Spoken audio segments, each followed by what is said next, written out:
Mataas doon. Mataas. Ay, nababasa yung pa ako. Hop, hop, hop, hop. Kung tatangking basahin ako. Ay.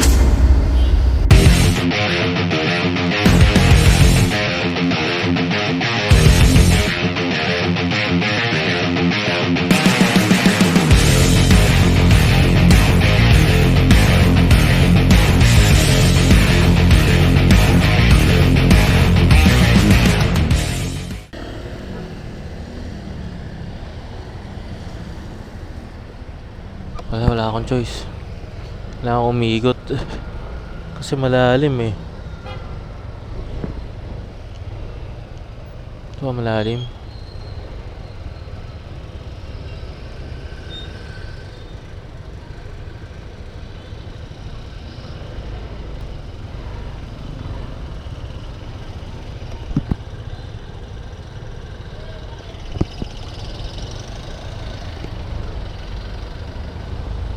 Mataas doon.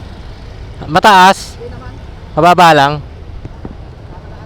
Nakadaan naman. Sige. Na lang ako dadaan. Balik dala tayo. So, ayun. Hindi naman daw malalim.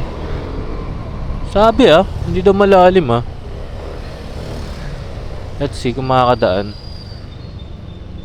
Ano nyo? Paano ka makakadaan yan?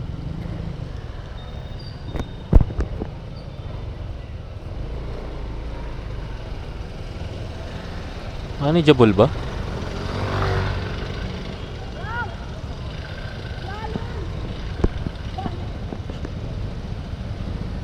Di ba kaya? Mukhang hindi kaya.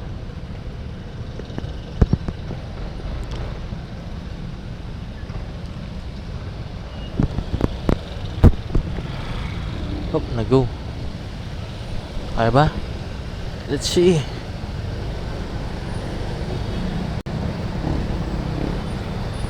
Kaya naman ata, kaya. Ay, nababasa yung pa ako. Hihi. Ang taas na ng paa natin. Ang taas ng paa. Ako po, uminto yung nasa harap. Kaya? I think kaya. Yay! Kaya. Hop, yun dito lang yung part.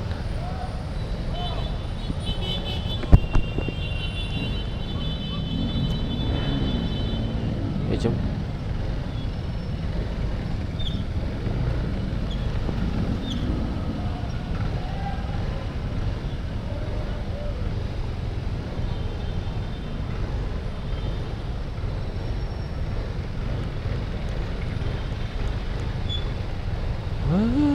medyo mataas at mabaho.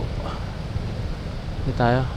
Wag lang siyang hihinto ng matagal kasi bababa ko yung paa ko. Hindi ako makakapaglapag ng paa kasi mababasa ang aking sapatos. Naku, naka-stop pa yung stoplight. Hop, hop, hop, hop. Kung tatangking basahin ako.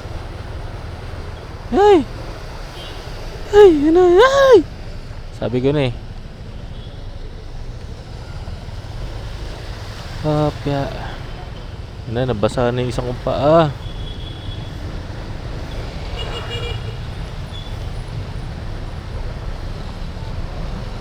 Ay, kala ko di mababasa yung paa ko. Nabasa pa rin pala.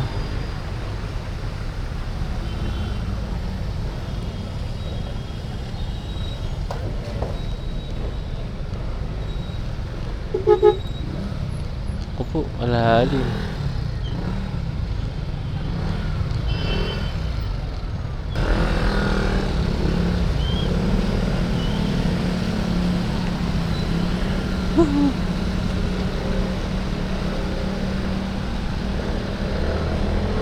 Okay lang mabasa ng ulan sa totoo lang.